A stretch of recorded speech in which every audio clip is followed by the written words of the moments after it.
Well, we'd like to now look at what the Commonwealth of Virginia contributed to the Great War. And there were substantial contributions.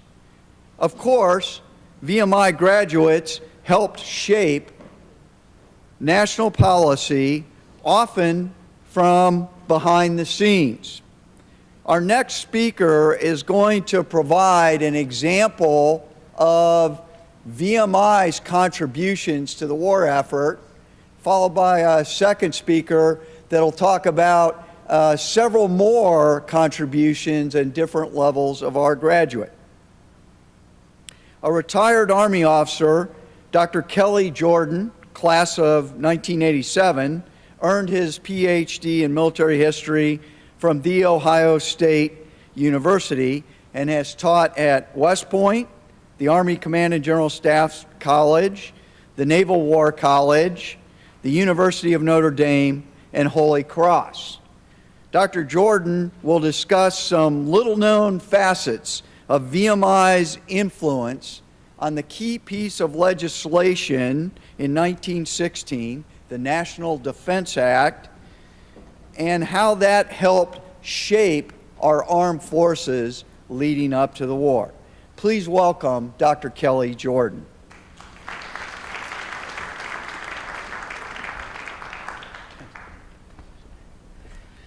Well, thank you for having me back here, General P. It's always good to see you. Dave Gray, old compadre and fellow alum of the Ohio State University military history mafia there, along with led in no part by our capo maybe over there, Wick Murray. It's always good to be back, and it's such a wonderful day to be here.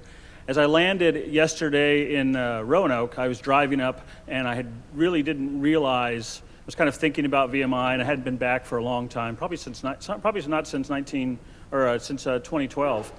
And as I was coming up on 81, after I got by all the construction, I saw the sign for Natural Bridge. So I did what every VMI graduate does. I immediately thought back to my rat Bible, and I said, what's the Natural Bridge worth? A visit by every cadet. So you can take VMI, you leave VMI and get away from there, but you can't take it out of the individual. So it's great to be back.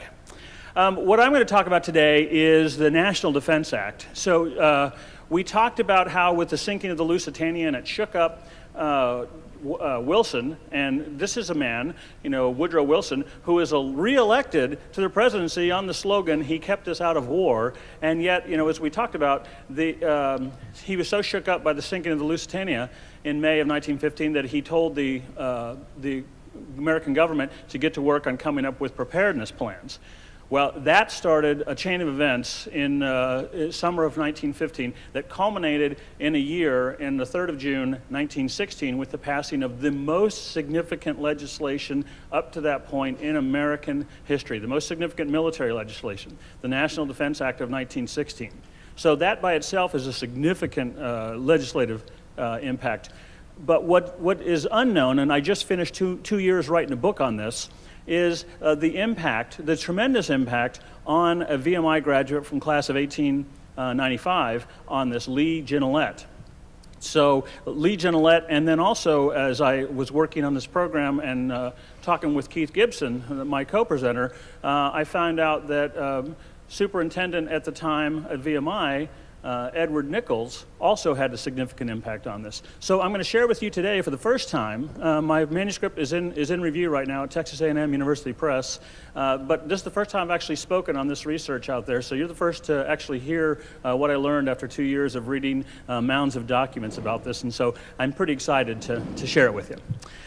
To get there, I need to hop you through 125 years of history very quickly. So just to put some context in there. So the question of military preparedness has always been significant in history, and World War I really made a fine point on this. But why was this so? Well, if you think back to 1787 in the U.S. Constitution, Section 1, Article 8 allows Congress to provide for and maintain a Navy, but it only allows them to raise and support armies. So this suggests that the Navy is going to be a fleet in being all the time, but the Army is only going to be brought into being, the Federal Army is only going to be brought into being if and when needed. So this was, and reflects great, consternation about Cromwellian issues and standing armies and these kinds of things. But this was what was written in the Constitution and approved. So we put this to the test very early on. The quasi-war with France, 1789 or 1798, 1800, seemed to work pretty well. It was predominantly a naval conflict. However, when we fought the British in the War of 1812, the land component of that didn't go so well. So the government then spent the next 100 years trying to figure out how to resolve this aspect. In the 1820s, Secretary of War John C. Calhoun suggests the expansible army. And while Congress doesn't accept adopt that suggestion, it does indicate and sets the tone that we're going to have to rely on trained officers to lead our forces in times of war. Civil War really gives the opportunity to show this. But prior to the Civil War, while we're thinking about this expansible army concept in the wake of War of 1812, we start to see a very unique phenomenon in American education history come in, and that is the rise of the military school. Beginning in 1819 with the initially private Norwich University, followed by, in 1839, by the founding of the first state-supported Virginia Military Institute. These forces, they show up, they provide military training. The government doesn't know what to do with them or its graduates. Civil War comes along, and the graduates definitely show their value. As General Hunter makes clear in 1864 with his actions here at VMI. The government, however, takes a different approach to this, to finding trained leaders. And they pass in 1862 the Moral Land Grant Act, which says, hey, we'll give you land and resources to establish state institutions. In return, you have to provide military training at those. Sounds good in practice. It's a very democratic solution. Sounds good in practice, but in fact, it doesn't work out because everybody looks at this differently. There's no way to enforce it. There's no resources. There's lots of problems with this. And by the time we get to the Spanish-American War, in 1898, the volunteer officers that come to the colors are almost as a whole woefully unprepared to do and to lead in combat, with maybe the only exception being Teddy Roosevelt's Rough Riders. But remember, Teddy Roosevelt was only the XO of that organization. The commander of the Rough Riders was the regular Army professional soldier Leonard Wood. Very few other volunteer forces got involved in any significant way in the Spanish-American War. After the Spanish-American War, the regular Army says, that's it, we have had enough, and we are going to solve this problem once and for all. We are going to study this, and we are going to look very, very hard at how we're going to get officers for these modern conscript armies. Russo-Japanese War comes up. Lots of different things, occur during this time.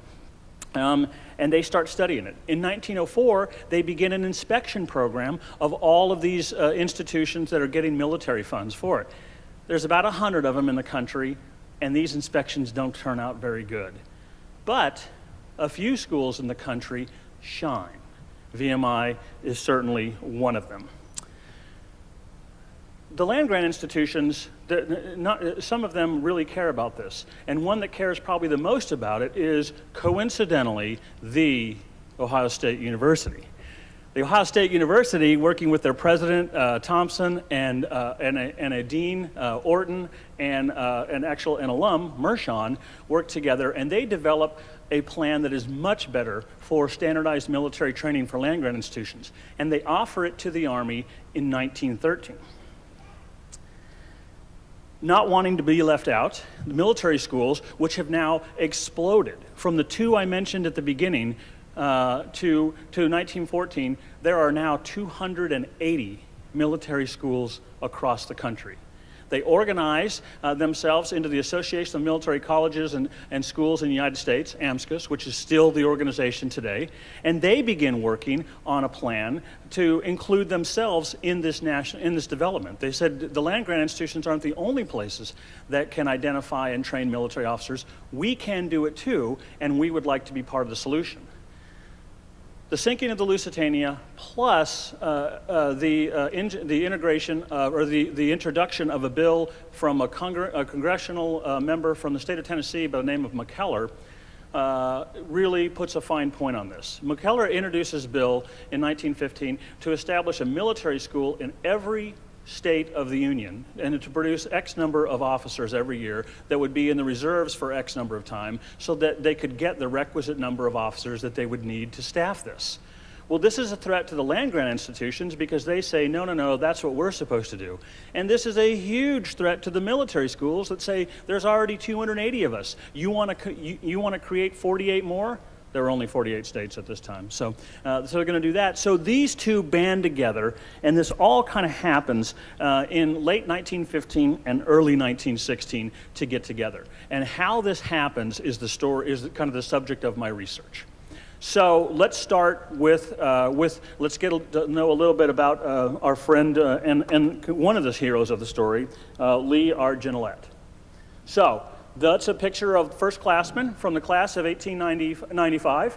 The class of 1895, 72 rats entered, and then they were augmented. They were beefed up by 12 thirds. They probably called them thirds back then too, I suspect, and with the suitable disdain, thirds. So 90 people in that class, 27 of them graduated.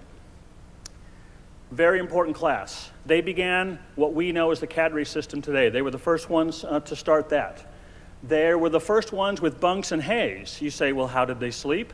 They had hays, but it was hay and it was on the ground. These are the first ones to have a spring in there, and they could put the hay down in it, and then they'd have to roll up their hays. So these are the first guys to do that. These ones were the first ones to have a bound edition of the bomb for the yearbook. They were the first general science grads. Normally when you went there, you could only study math or engineering. These are the first guys that could actually study general science, so you could do that. Their superintendent was the first superintendent. Smith was not a graduate. Of course, he couldn't be because he helped start the school. So Scott Shipp is the first graduate, and he's known affectionately by the Corps as Old Billy. And we're going to see that everybody gets a nickname in this story. Their commandant was a very interesting guy named Rockenbach, class of 1889. He is the first captain, he graduates third in his class, and he becomes the first chief of the U.S. Tank Corps. You can see there's actually a very nice thing on him on the walkway out there by the coffee and all that. So these guys are loaded with talent. And within that group over there, there's one particularly serious looking young man over there, and that is Lee Gignilliat. Lee Gignilliat, then, so his nickname is Jimmy. You can see how that comes. Gignilliat, it's a French pronunciation. It's completely mispronounced all the time. So Ginny and then to Jimmy, you can see that in there. He's a D Company cadet, as am I, my home company. So Gignilliat and I have that in common as well. Class of 95. He's born in Georgia. So he's not a state cadet. VMI has branched out a little bit by this point and is taking out-of-state cadets, as I was, from the great state of Colorado. He had three roommates while he was at VMI. Actually, he had four roommates. His first roommate died of cholera after the first year, or of typhoid at the first year. His second roommate left after 2.5 years. His fourth roommate graduated with him. His third roommate was Charles Kilbourne, who wins the Medal of Honor and becomes VMI's 6th superintendent. Gignilliat, pretty serious-looking guy. He's a good cadet. He's a corporal, he's a first sergeant, and he's a cadet captain in there, so he can't go any higher each year. He studies engineering. He's the editor of the bomb, and he graduates 4th in his class. His superintendent, as I said, was Scott Shipp, okay? Scott Shipp's really important. He's the superintendent from 1890 to 1907, and Gignilliat has a particularly warm relationship with Scott Shipp. He's writing to him often after he graduates. One of the things that's interesting about Scott Shipp is during the Civil War, he was the commandant here at VMI. He was known as impartial, as strict, and by the book. Okay, so keep his image in mind over here, and then let me show you Gignilliat when he becomes superintendent of his own military school. Wow, huh? I mean, holy mackerel, look at that. And let's throw up, if you remember the picture of Pershing beforehand too, clearly, Gignilliat is heavily influenced by Scott Shipp. He served as commandant from 1898 or 1897 to 2000 or 1910, and he is known as an impartial, strict, and by-the-book leader. So we see a lot of Scott Shipp in there. Scott Shipp retires, and VMI appoints a new superintendent, Edward W. Nichols, known far and wide as Old Nick. Old Nick, he was the superintendent, and he became a superintendent in 1907. He was the interim. They were actually trying to get General Charles Anderson to be the superintendent. Anderson turned him down and instead became the president of the board, and then so in 1908, Nichols becomes actual superintendent. He's class of 78. He spends his life at VMI. Besides a couple of years off getting a law degree, that's it. He's here all the time. He's married, he lives here, has no children, so the core are his children. He teaches math, mechanics, and engineering, so he was one of Gignilliat's professors while Gignilliat was here. He wrote books that were very widely respected and used. In fact, his books were used at West Point. So kind of an interesting fact there. And he was a beloved professor. Incidentally, he is kind of an adventurous guy, and he ends up dying in 1927 as a result of a blasting accident here on post. So this guy, after he serves as superintendent and everything else, is still out there setting charges, and he dies in July of 1927. So Gignilliat is very similar to, even though he doesn't have this warm relationship with Nichols right off the bat. But Gignilliat, he brought VMI to Culver. So he takes over at Culver Military Academy in Culver, Indiana, which is in the middle of a cornfield, but it's a phenomenal place. It's doing okay when Gignilliat gets there, but he becomes the commandant and he does all sorts of things. The Culver ring looks exactly like the VMI ring. Culver is one of the only places in the country that still does officers figure. Everything is Culver. Formations there are BRC, SRC, DRC. I mean, Culver, I was the commandant at Culver for 5 years, and when I went there, they were talking about, oh, it's going to take you a while to get up to speed in the lingo. And I said, no, I got it. I remember all this.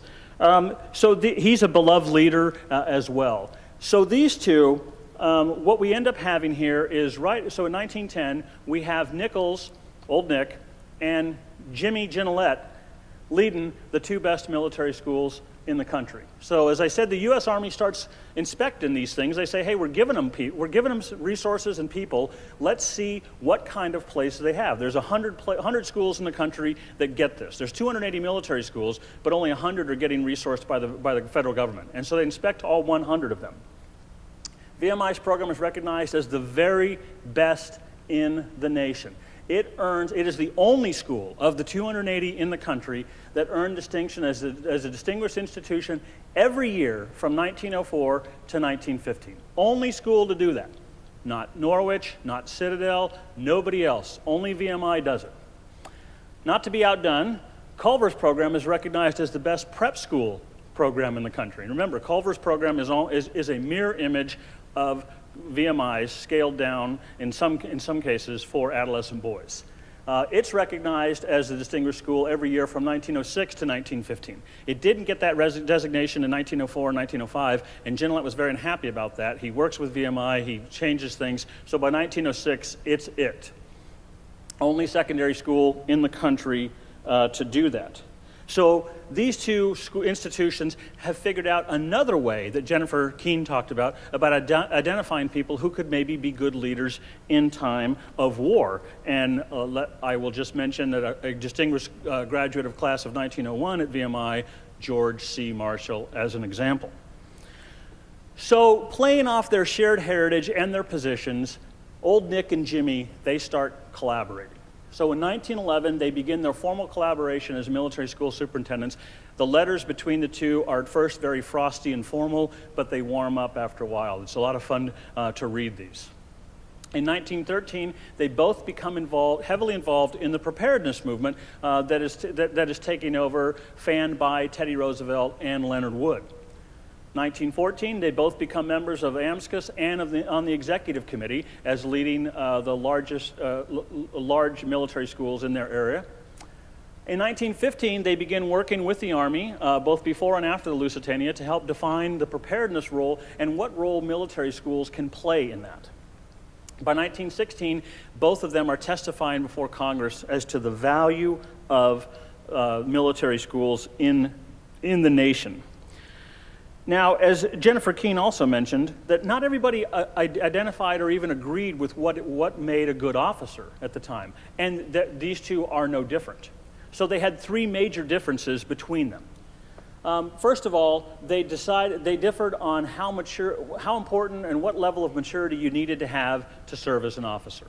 For old Nick, that meant that you had to be at least 25 years old. You had to be a college graduate plus. In fact, when he's setting up his nephew graduates from VMI, then he says, okay, you got to go work for a year, then you need to go to MIT, and then after that, then maybe after that a few years, then maybe you'll be ready to lead. His nephew will have none of it and drops out of MIT after the first year and joins the Army.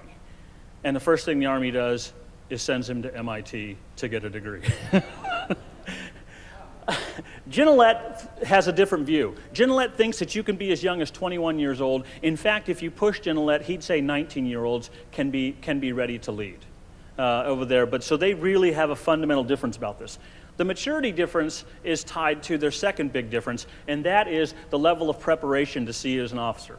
Nichols is an engineer, and he thinks that you have to be over-prepared. He says that one of the big problems with adults in the world during his time was that they went out half-prepared. He actually says this when he's testifying in front of Congress. He says they need to be more prepared. So he thinks that a college education is the bare minimum and then more stuff, as he said with his nephew. Gignilliat, by contrast, is more in the mainstream. So Nichols is kind of on the extreme. Gignilliat is more in the mainstream, and he thinks that a general high school education should be and is sufficient as long as it's a classical curriculum and you're doing all the right things. The third place that they differed, which is really surprising, is on the prospects that one can expect for service in the Army.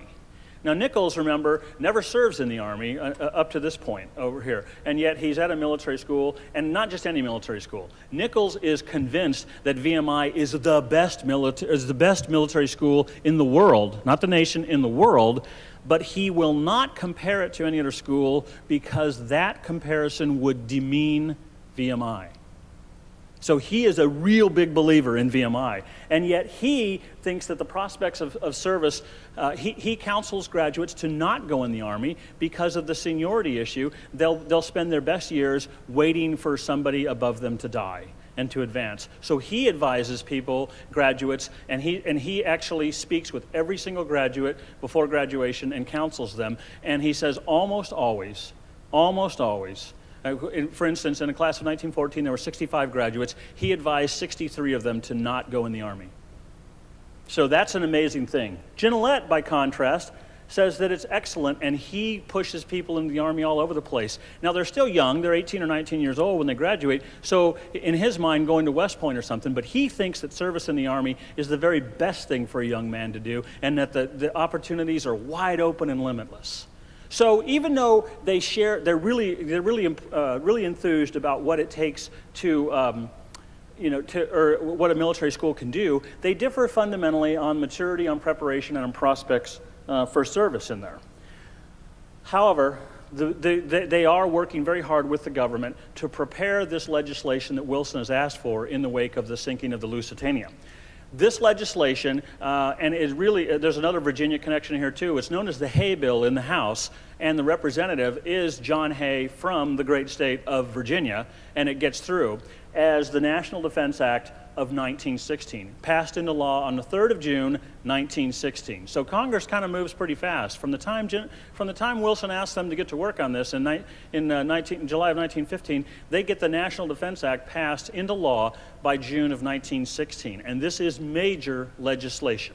So what does it say? There's a lot of things that it talks about, and I'm not going to talk about everything. I'm going to talk about specifically what it means for the production of officers, because there's tons in the National Defense Act. So the government is responsible. They're going to establish a Reserve Officers Training Corps, which we'd never had before. So that's one thing they're going to do. They're going to split this into a senior and a junior division. Senior division is for colleges. Junior division is for prep schools and high schools. They're going to provide a professor of military science and tactics, officers and soldiers necessary to train the cadets in these programs. They're going to provide, at government expense, the arms, the uniforms, the equipment, supplies, the animals, and the forage to support this. And they're going to appoint graduates who are 21 years old as officers in the organized reserve, or the Officers Reserve Corps. And to further set them up for success, they're going to support them by serving for 6 months on active duty training with a regular Army unit. That's kind of takes the place of today's officer basic training, and those kinds of things. They're going to serve on active duty for 6 months to get them seasoned so they can do this. The institutions that want to participate in this, their responsibilities are they have to adopt the Army's program of instruction into their curriculum. That's what they got to do. They have to commit to devoting at least 3 hours per week to military training. Now, that's not a lot of people wanted 5, but 3 is what they could get. They have to have at least 100 physically fit men or boys enrolled in their program. And the participants have to be at least 14 years old and U.S. citizens. And finally, any institution participating in the ROTC, it must, for anybody who elects to participate in the Reserve Officer Training Corps program, it must be made a graduation requirement for them. In other words, they have to complete it to graduate. What we can find is when we compare the work that AMSCUS and military schools and Ohio State and other people did and what is actually comes out in the legislation, we can identify some specific contributions to this, to both Nichols and to Gignilliat. For Nichols, let's start big, okay? He says that he is the one who came up with the idea for the Reserve Officer Training Corps, and that it was actually done in conversations in General Pease' house that he had with Leonard Wood when Leonard Wood was Chief of Staff. That's what Nichols says. Hard to argue with that in there, but if you want to see a citation for that, it's in Wise's Drawing Out the Man. He says he came up with the idea for this whole thing. He said that he didn't have enough officers and soldiers to train the cadets properly in the military things, and that he needed the government to help do this if he was going to provide the number of officers they wanted. He was very, very, very interested in getting animals and forage over here, but he wasn't the most excited person to get animals from the government here. The most excited group to get animals assigned on campus were the rats, because who do you think drug the artillery pieces before horses? Rats were actually the happiest of all this, and then but Nichols looking at this saying, how are we going to feed these guys? He was because he was about over-preparing, he said, oh yeah, it's not enough to commission them, you got to put them on active duty, and you got to train them, and you got to do these things. And he was very, very, very important about adopting the POI and making it a graduation requirement. That fit right in line with VMI's ethos. He was good with that. And finally, he was one that said 3 hours is too few hours, but they need to have a set amount of time that they're going to actually train.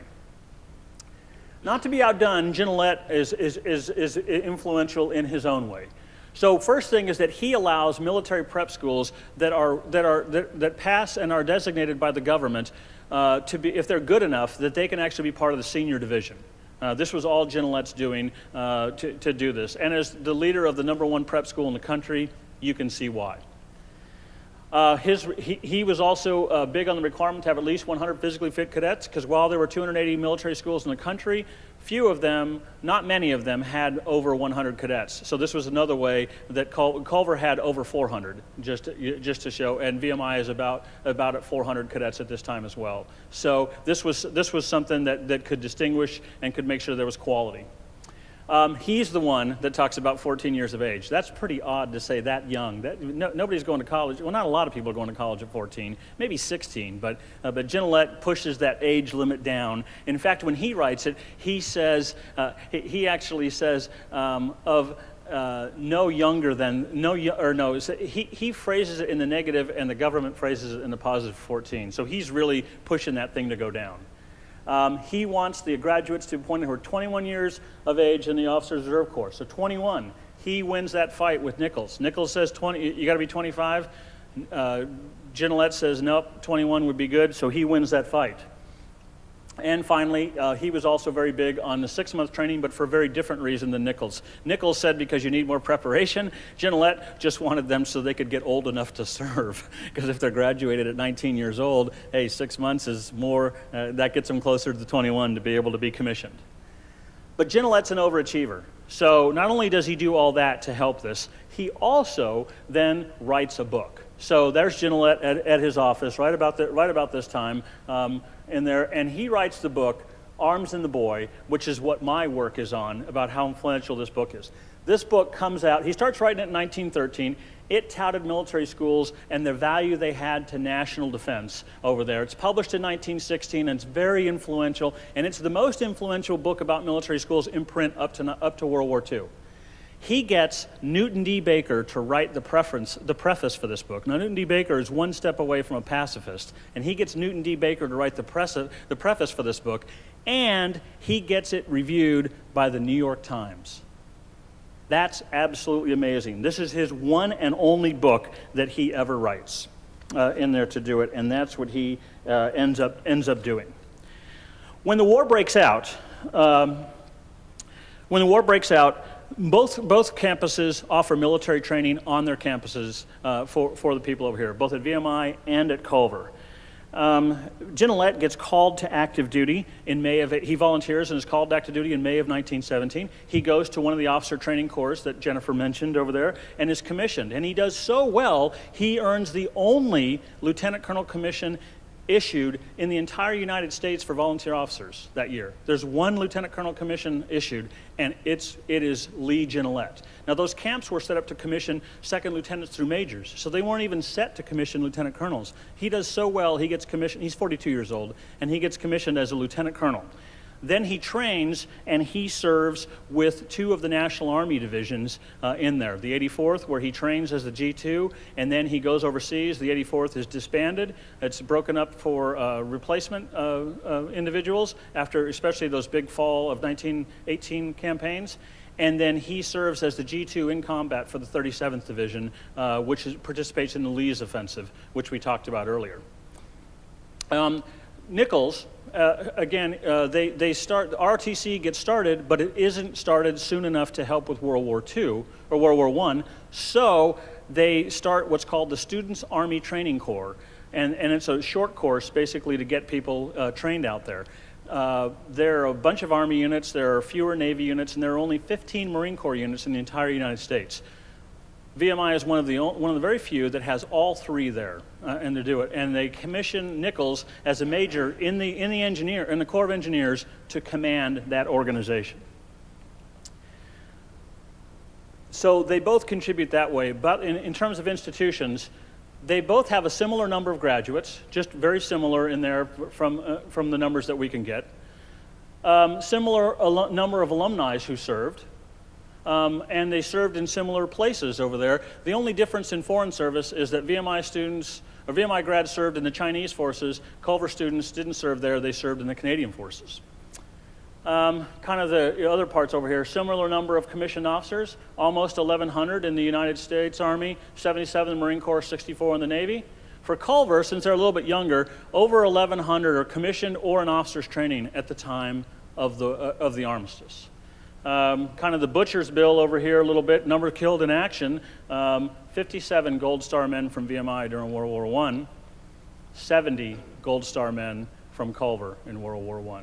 So by any measure, not only the influence on the National Defense Act of 1916, but on World War I itself, Gignilliat, Nichols, VMI, and Culver were tremendously influential. And I think very, very clearly through this you can see that the Institute will be heard from today, as Jackson said, and was heard from in World War I. And also, its Midwestern cousin out there, Culver Military Academy, proves itself to be a national treasure. Thanks.